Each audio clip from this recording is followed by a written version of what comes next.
하나님 아버지의 은혜와 사랑에 감사합니다. 하나님 마음의 평안을 주님 허락하여 주옵소서.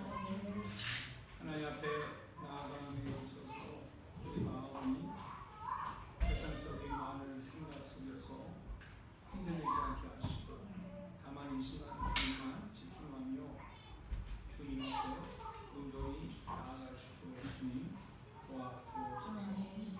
하나님 시간 하나님 순간순간 주관하셔서 마음과 생각을 주관하시고 하나님께서 주님 성령으로 우리를 인도하여 주시옵소서. 예수님의 귀하신 이름으로 기도하옵나이다. 아멘. 같이 우리 사도신경 하나님 앞에 고백합니다. 전능하사 천지를 만드신 하나님 아버지를 믿사오며 그의 아들 우리 주 예수 그리스도를 믿사오니 이는 성령으로 잉태하사 동정녀 마리아에게 나시고 본디오 빌라도에게 고난을 받으사 십자가에 못 박혀 죽으시고 장사한 뒤 사흘 만에 죽은 자 가운데서 다시 살아나시며 하늘에 오르사 전능하신 하나님 우편에 앉아 계시다가 자리로서 산자와 죽은 자를 심판하러 오시리라. 성령을 믿사오며 거룩한 공의와 성도와 선교를 구하는 것과 죄를 사하여 주시는 것과 몸이 다시 사는 것과 영원히 사는 것을 믿사옵나이다. 아멘. 성경 공도 마태복음 10장 22절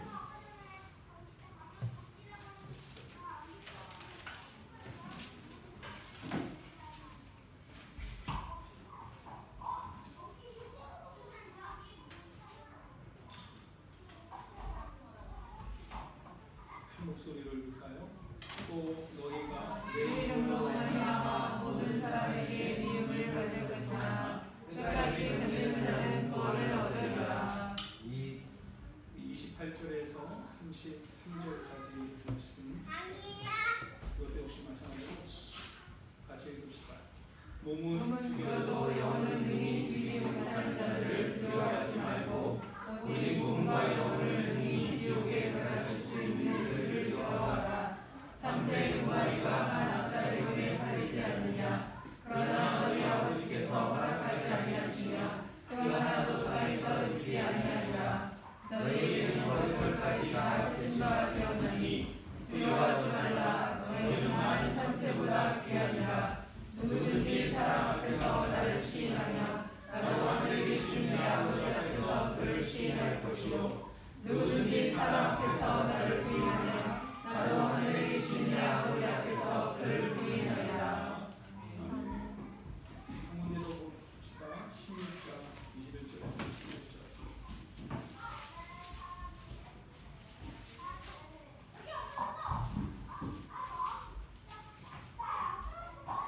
교독합니다.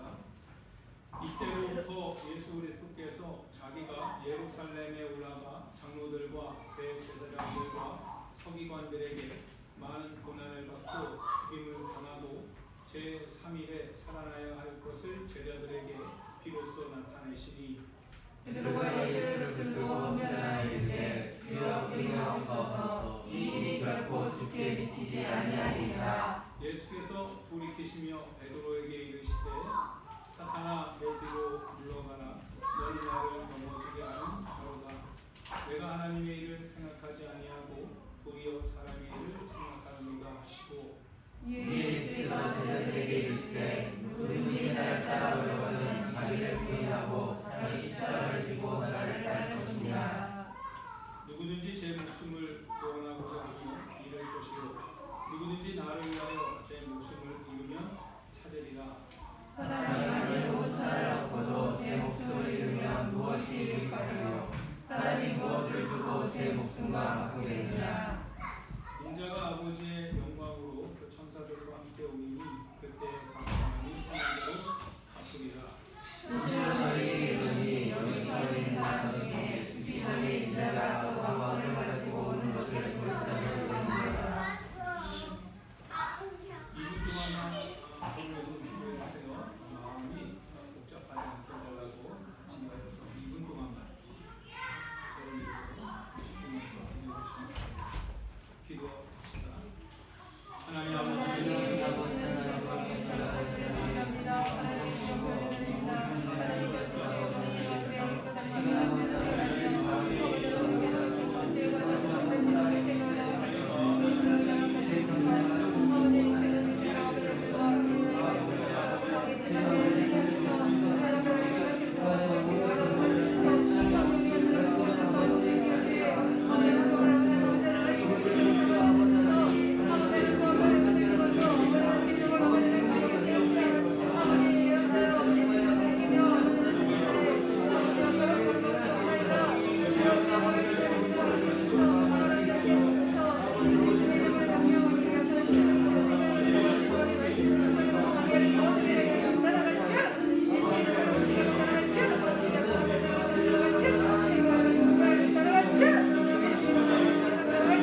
같이 이제 저를 보시고요. 베드로가 왜 생각해 보게 됐어요. 베드로는 왜 예수님께서 가시는 그 길에서 베드로는 예수님을 막아야만 했을까 싶은 거죠. 어떻게 보면 여러분과 제가 예수님을 나가고 계세요. 여러분과 저는 예수님을 지금 신앙하고 있습니다. 신앙하고 있는데요. 근데 우리의 신앙은 우리는 예상하지 못할 거예요. 설마 내 신앙이 예수님을 배신한다. 예수님의 말씀에 대해서, 예수님이 하시는 일에 대해서 내가 그분이 하시는 일을 딱 가로막고 주님 그렇게 할 수 없습니다. 이렇게 하리라고는 아마 여러분이나 저나 상상하고 싶지 않죠. 그런데 베드로도 역시 아마 그랬을 것 같았어요. 그래서 글을 읽고 나갈 때, 하나님 말씀을 읽고 나갈 때 왜 베드로는 우리보다 하나님의 역사와 하나님의 기적과 하나님의 말씀과 하나님의 가르침을 그렇게 가까이서 들었는데, 또한 예수님께서 얼마나 많은 것을 경고하셨습니까? 경고를 정말 많이 하셨거든요. 예수님 옆에서 베드로만큼 정말 이 땅의 마지막 날을 얘기 들으면서 마음에 불안함을 느낀 사람도 없었을 것이고요. 아마 예수님과의 이 끈적끈적한 관계 속에서 때로는 호통도 받고 책망도 받고 미련하다라고 얘기도 들으면서, 그러면서도 예수님을 쫓아다니면서 예수님의 칭찬을 듣기도 하고, 이와 같은 되게 예수님과 하나가 되는 그런 사람인데도 불구하고 왜 베드로는 지금 이 상황에서 예수님을 거절해야만 하는가? 예수님께서 가시는 그 길에서 바디메오도 거지들도, 그리고 이 군대 귀신 들렸던 이 대가볼리의 청년도 주님을 따라가기를 원한다고 고백하고 있음에도 주님이 너는 날 따라오지 말고 마을에서 내가 주께서 너를 위해서 어떻게 행하시는지를 알려라. 그래서 따라가고 싶어도 따라가지 못하는 이런 대가볼리 청년에 비하여서 예수님은 자신의 가는 길을 어떻게 보면 베드로만큼 더 잘 따라가야 됨에도 불구하고, 그런데 베드로가 실제로 말씀을 들어보면 거절하고 있거든요. 예수님이 가신다는데, 근데 그 길을 딱 가로막고 가지 말라고 하는 거예요. 가지 말라고 합니다. 여러분 같았으면 어떻게 할까? 나 같았으면 또 어떻게 할까? 실은 베드로는 어떻게 보면 여러분과 내가 속하 있는 인간의 영역이죠. 여러분이 베드로보다 뛰어난 분 계시나요? 여러분이 베드로의 신앙 이상을 가지고 계시나요? 베드로는 배울 건 없지만 얼마나 순종하고 얼마나 따르는지 몰라요. 여러분 우리 자신 보고 베드로의 이 현장으로 여러분과 내가 들어간다면 어떻게 보면 여러분과 나는요, 처음부터 따라가려고 하는 의지가 없었을 수도 있어요. 왜냐하면 처음부터 예수님이 베드로를 부르실 때 나를 따라오라고 하시는 그 현장에서 베드로는 모든 것을 다 버려야 했거든요. 여러분 보고 예수님이 나를 따라와라 라고 할 때 여러분과 제가 모든 것을 버려야 되는 이와 같은 똑같은 사실을 가져야 되는데, 영접해야 되는 건데, 과연 여러분이 따라갈 수 있겠습니까? 아마 우리는 의지적으로요, 내가 뭔가를 버려야 된다라고 하는 것에 내 생각이 끊어지지 않으므로 예수님을 따라가는 것은 다른 사람이 가도 나는 갈 수 없다라고, 그러면서 아마 주춤주춤 될 수도 있는 그와 같은 여러분과 제가 아닐까 싶어요. 그런데 베드로는요, 따라 나섰거든요. 베드로 따라 나섰습니다. 안드레 역시 마찬가지였고요. 그리고 예수님의 그 사랑하는 이 야고보와 요한 역시도 마찬가지예요. 어떻게 보면 이 제자들로 대표되어지는 예수님과의 이 역사는 실은 이 제자들 안에 담겨져 있는 여러분과 나를 총괄하고 있는 모습일 수도 있다라는 거예요. 그러면 베드로의 이 부인하는 사건은 실은 남의 사건이 아니라 여러분과 내 안은 더하면 더했지 그 이하로 하지는 않았을 것이다 이거예요.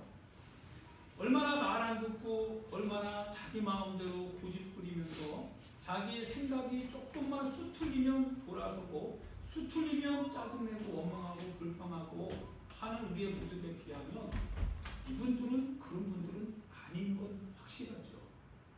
어떻게 우리가 이 글을 읽으면서요 왜 그랬을까가 아니라 나는 어떻게 하지? 라고 하는 내 자신의 어떤 절망스러운 공경을 실은 이분들의 이야기를 들으면서 느끼지 않을 수 없겠지요. 그게 실은 우리의 양심일 거예요. 정직한 양심이죠.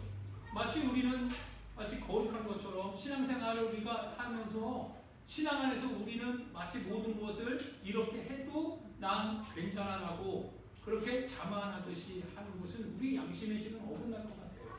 오히려 난 너무 부족하기 때문에 난 그들보다 더 부족하기 때문에 어떻게 보면 세리가 하늘을 우러러 자기 가슴을 치며 회개하는 것 그 이상으로 여러분과 저는 어떻게 보면 더 심각하게 아마 우리 가슴을 찢으면서 울어도 시원찮을 거예요. 근데 우리는 그러지 않거든요. 우리의 신앙은 어떻게 보면 굉장히 뭔가 이 마비 증세가 온 것 같은 생각이 실은 저와 여러분 안에 함께 있는 것 같아서 실로 안타까움을 금할 수가 없는 건 사실이에요. 과연 이제 주님이 말씀하셨던 세상 끝날이 다가오고 있는데 많은 사람들이 세상 끝날이 다가왔다라고 누차 얘기하고 있음에도 불구하고 여러분과 나의 마음속에는 아마 삼손과 같은 그와 같은 하나의 넉넉한 그와 같은 운명을 위기의 운명이죠. 그거를 만나게 될 지금 처지가 아닌가 싶어요. 아마 우리가 근데 내가 지금까지 믿어왔으니까 힘 한번 써보자 라고 했지만 그러나 결국 여러분은 힘쓸 도리가 없습니다. 나 천국 가겠지. 그런데 막상 천국 문이 열렸는데 여러분과 상관없는 문이 될 수도 있습니다. 여러분 두렵지 않습니까? 부자가 지옥 가는 그 현장을 볼 때마다 여러분 나사로가 되기를 여러분 굉장히 거절했잖아요. 여러분과 저는 나사로 되고 싶지 않지 않았습니까? 여러분은 항상 부자처럼 살기를 원했지요. 우리가 언제 나그네의 그 신세를 생각해보고 그와 같은 돈병상련의 마음을 갖고 한번 찾아가보고 위로해보고 격려해보고 쓰다듬어보고 그러려는 마음을 쓰는 물론 제가 살아온 과거 어느 순간에는 이런 일은 분명히 있었어요. 이렇게 긍정 이런 많이 있었습니다. 물론 저도 그랬고요. 그런데 세월이 많이 바뀌었어요. 풍조가 변하여서 지금 너무나 많이 개인주의, 이기주의로 싹 바뀌었습니다. 근데 이거는 신앙이 아니에요.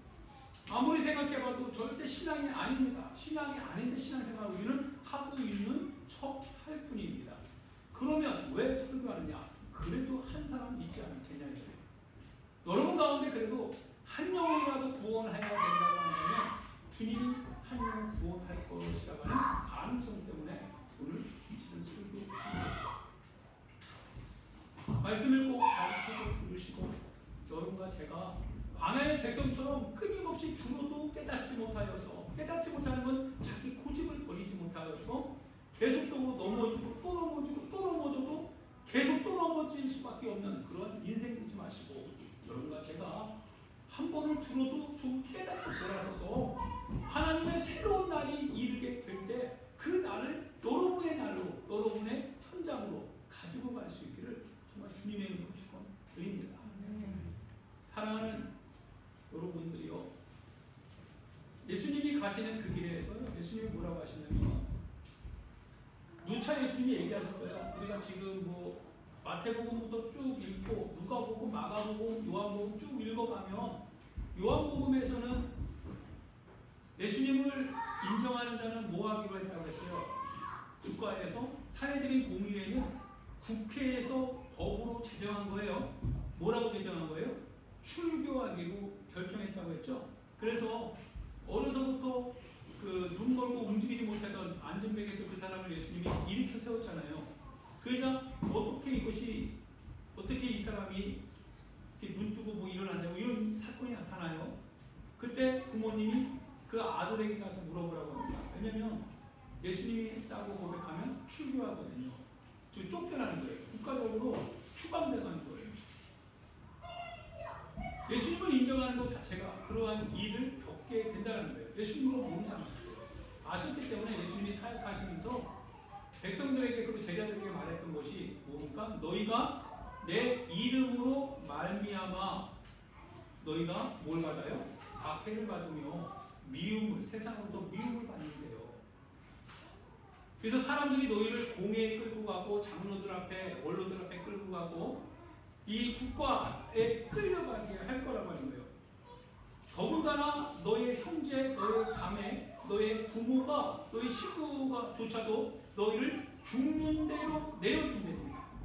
예수님의 이름 때문에요. 그런데 예수님이 뭐라고 하시냐면 그걸 어떻게 피해갈까? 어떻게 하면 그런 어려움을 겪지 않고 피해갈 수 있겠습니까? 아마 부모라고 한다면 자식이 그런 어려움을 겪을 걸 알고 피해갈 방법을 알려줄 거예요. 근데 예수님은 그렇게 알려주지 않으셨어요. 너무나 예수님 냉정하신 것 같아요. 뭐라고 하시냐면 참새 2마리가 한 아사리온에 팔리는 거 아니냐? 아니야. 하나님이 허락하지 아니냐면 팔리지 않는데요. 하물며 너희일까 보냐. 너희는 많은 참새보다 귀하기 때문에 너희 머리털까지 세신받았대요. 그러면서 사람들 앞에서 나를 시인하래요. 출교 당하라고 하는 거예요. 용기를 내라는 거예요. 무슨 말을 할까? 어떻게 변명할까? 생각하지 말래요.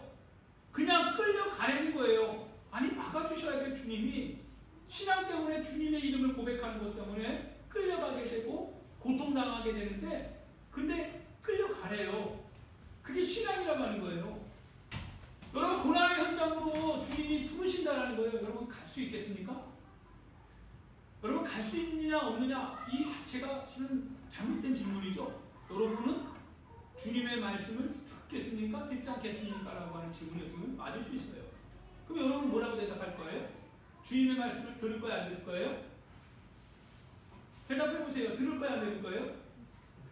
들을 겁니까? 여러분 주님의 말씀을 듣지 아니하고 살아갈 의향이 있습니까? 없지요? 주님의 말씀이니까 여러분 다 듣겠노라고 고백하지 않겠어요? 그래서 여러분이 주님의 음성을 들어요. 그 양은 목자의 음성을 듣고 목자는 양을 알기 때문에 양의 이름을 다 불러내면 목자가 앞서가면 양들이 따라온다고 했어요.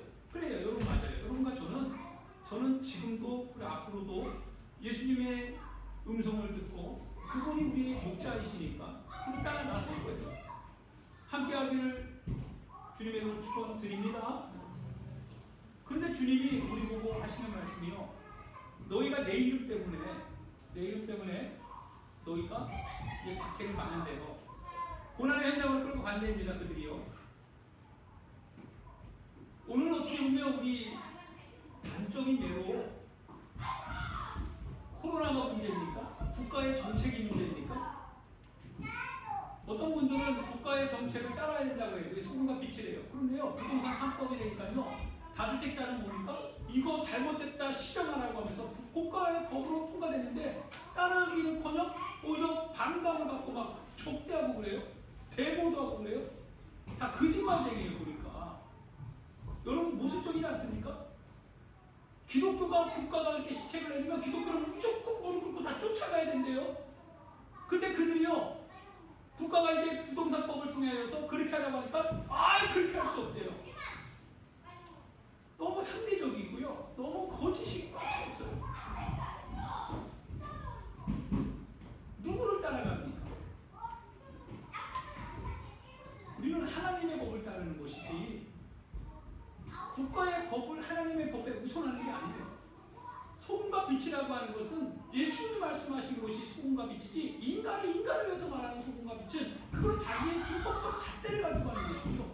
그 자기가 수초를 바꿔버리는 거예요. 그게 어떻게 소금과 빛이에요? 그럴 수 없어요. 사랑하는 여러분, 베드로에게 예수님이 이제 가시면서 잘 여러분 예수님의 길을 따라가세요. 그렇죠? 따라야만 됩니다. 따라야만 돼요. 그리고 예수님께서 이제 말씀하시기를 너희가 내 이름 때문에 이제 고난을 받고 너희가 내 이름으로 말미암아 이제 끌려가게 되고 잡혀가게 되고 그리고 히브리서에 의하면 너희의 모든 소유와 자산을 다 빼앗기게 된다고 하셨어요. 그리고 너희 목숨까지도 잃을 수 있습니다. 그런데 예수님은 우리에게 말하기를 목숨 잃는 건 두려워하지 말고 내 영혼과 목숨을 지옥에 멸하실 수 있는 하나님을 두려워하래요. 예수님 냉정한 거예요. 정말 예수님 냉정해도 이렇게 냉정하실 수 없어요. 근데 그 예수님이 사랑이라고 하는 거예요. 여러분이 이 예수님을 지금 따르겠다라고 선언하고 있어요. 그래서 따르겠다라고 선언하는 제자들을 향하여서 예수님께서 뭐라고 하시느냐면 너희가 나를 따르려면 어떻게 하라고요? 자기 십자가를 지고 나를 따라와야 된다고 말씀하시면서 살고자 하는 자는 죽을 거야 이 얘기를 하시더라고요. 그러면 우리 보고 뭐라고 하는 거예요? 죽기를 각오하는 신앙생활 할 수 있겠냐 이 질문을 던지는 거죠. 던지는 거예요. 베드로는 예수님이 어디를 가든지 난 따르겠습니다 라고 어떤 제자들이 이렇게 얘기한 거를 베드로도 들었죠. 그때 예수님이 뭐라고 하냐면 너가 생각을 좀 달리 해야 된다고 얘기합니다. 인자가 어디 가는 거 아니라 인자는 갈 곳이 없어요. 인자는 부르심을 따라 나아가는 사람일 뿐이지 나그네 인생이지 네가 생각하는 머물고 정착하고 그거 생각해선 안 된다라고 하는 거죠. 그래서 여우도 굴이 있고 공중의 새도 둥지가 있지만 인자는 머리 둘 곳이 없다고 했어요. 그것이 신앙인의 삶이요 신앙인의 길이라고 하는 사실입니다. 물론 구약도 오늘 새벽에도 말씀드렸지만 구약을 읽어보면 레이지파를 생각해보면 레이지파에게는 분깃이 있어요 없어요? 레이지파에게는 분깃이 없죠. 근데 레이지파의 분깃이 누구예요? 하나님이세요. 여러분의 분깃은 누굽니까? 여러분의 분깃은 집입니까? 땅입니까? 통장입니까? 그것이 여러분의 평생에 여러분이 추구하는 분깃입니까? 그렇게 대답할 수 있는 신앙인은 한 사람도 없어요. 물론 겉으로는 아니라고 하고 속으로는 그렇게 하는 사람이 있다 할지라도 그러나 겉으로만큼은 그렇게 하면 안 된다라고 하는 것이 양심적으로 알잖아요. 예를 들어 한번 볼까요? 유지사님 평생의 목적이 집 두 채 갖는 겁니까?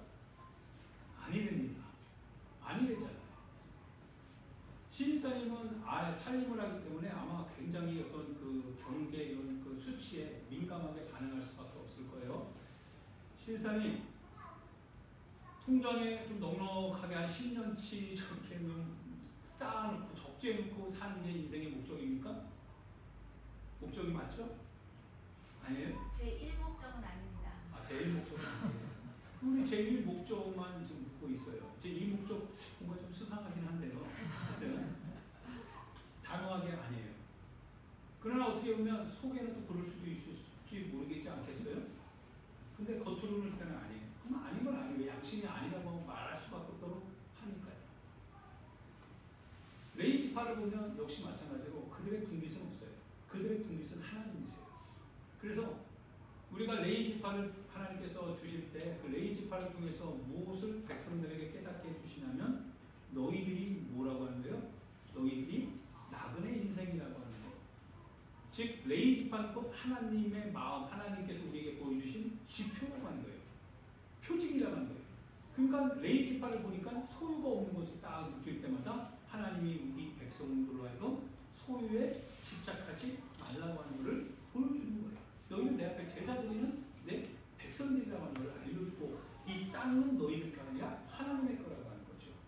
그런데 백성들이 뭡니까? 이 하나님의 뜻을 왜곡하고 은밀하게 자기 육신의 소욕을 합리화하면서 온갖 자산을 늘려가기 시작하지 않았나요? 그게 자본주의죠. 그러다 보니까 부동산 3법이 뭔가 딱 다가왔을 때 신앙이 있었겠어요? 없었겠어요? 신앙이 있을 것 같아요. 그들이 뭡니까? 이거 안 된다라고 말하는데 없는 사람은 왜 안 된다고 말하지? 우리 없으니까요. 그거 의미 없거든요. 여러분 다주택자 있습니까? 다주택자는 거기에 대해서 의미가 아마 있을 거예요. 근데 다주택자가 아닌 분들은 의미가 없어요. 당장 뭐예요? 우리는 날마다 일용할 양식을 위한 삶을 살아야 되는 거거든요.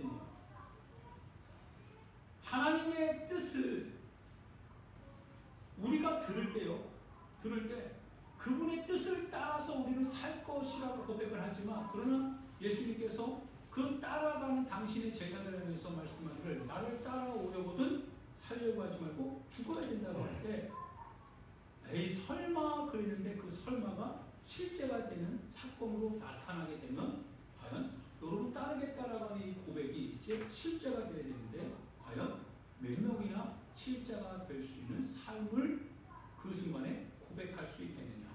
이거는 실은 항상 언제나 퀘션 마크죠. 물음표예요.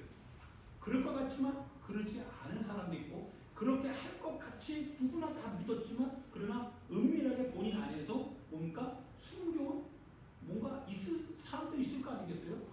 그러면 그 순간 다 나타나겠죠. 베드로 역시도 마찬가지였어요. 베드로는 분명히 마태복음에 의하면요, 사람들이 나를 누구라고 하느냐라고 예수님이 신앙 고백을 요청할 때 베드로는 말하죠. 사람들은 엘리야, 세례 요한이라 뭐 이렇게 얘기하는데 너는 그럼 나를 향해서 무엇이라 고백하느냐 할 때 주님은 살아계신 하나님의 아들이십니다 고백을 해요. 그는 그리스도시요 살아계신 하나님의 아들이시다. 즉 나를 구원하신 메시아이십니다. 드디어 메시아를 내가 만났고 내가 이제 고백합니다. 그런데 그 다음에 예수님이 뭐라고 하신 거예요? 바요나 시몬아 네가 복이 있다. 이것을 알게 하니는 너로부터 나온 게 아니라 하나님이 알게 해주신 거랍니다. 이 신앙 고백의 반석 위에 내가 하나님의 교회를 세우겠다라고 할 거예요. 이 고백입니다. 하나님의 아들이라고 하는 고백 위에 교회는 세워진다는 거예요. 이 말뜻은 여러분의 교회가, 여러분의 신앙이 하나님의 말씀이 아니라 여러분 자신의 어떤 욕구 충족에 의하여서 단순히 그걸 버리지 않고 신앙을 하고 있다고 한다면 결국 그 교회는 무너질 수 있다는 거예요. 오직 교회는 하나님의 이 말씀에 대한 신앙 고백, 즉 철저하게 그 말씀에 내 자신을 맡길 때 거기에서 여러분의 교회 신앙이 세워진다는 겁니다. 이거는 음부의 권세가 못 이기는 거예요. 음부의 권세가 이제 나타납니다. 베드로를 통해서 나타나죠. 베드로를 통해서 나타나는데요, 그런 고백을 하는 베드로를 향해서 인자는 이제부터 장로들에게, 유대 당국자들에게, 서기관들에게 버림을 받고 법을 알지 못하는 이방인의 손에 인자가 넘겨짐으로 인하여서 이제 그들로 인하여서 인자는 이제 채찍질 당하고 모욕을 당하고 수치를 당하고 그리고 박해를 받고 십자가를 지고 결국 죽음에 이르게 될 것이다. 박해받음과 고난받음에 대한 이 상세한 얘기를 베드로가 직접 듣습니다. 듣자마자 베드로가 어떻게 했어요? 부인하죠. 예수님 그런 일은 없습니다라고 얘기합니다. 예수님 그런 일이 주님께 일어나서는 절대로 안 됩니다라고 말하면서 그가 반격을 가합니다. 그때 예수님이 제자들을 보고 베드로 향해서 말해요.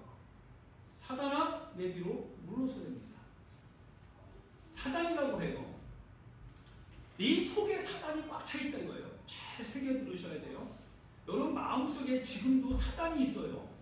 사단의 역사가요, 여러분 마음을 지금 꼼지락 하는 경우가 다 있습니다. 다 있어요.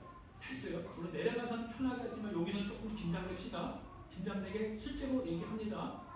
여러분 안에 이 사단의 역사가 있어요. 그래서 사단의 역사가요, 여러분이 하나님께서 하시고자 하시는 그 길을 지금 막고 있어요. 막습니다. 예수님이 고난 받아야 돼요. 예수님 박해 당해야 됩니다. 예수님 십자가 지고 가야 됩니다. 그게 하나님께서 우리 가운데 보여주신 뜻, 하나님께서 하나님의 아들을 통해서 성취하기를 원하시는 하나님 아버지의 의지예요. 근데 그 의지를 선언할 때 베드로는 자기 생각으로 그걸 어떻게 합니까? 그런 일은 일어나서는 안 됩니다라고 하면 하나님의 뜻이 뭐예요? 성취돼서는 안 된다라고 하는 것과 마찬가지죠. 그런데 예수님은 이것을 위해서 오셨어요. 내가 아버지의 이 일을 위하여서 오늘도 지금 행해야 되는 것이 곧 인자가 가지고 있는 양식이기 때문에 이것이 궁극적인 목적 달성입니다. 그래서 이 길을 인자는 가야 된다라고 말하는데 베드로가 거기에 대해서 딱 끼어들고 안 된다라고 하는 거예요. 안 됩니다. 그런 일은 절대로 인자에게서 있어서는 안 됩니다.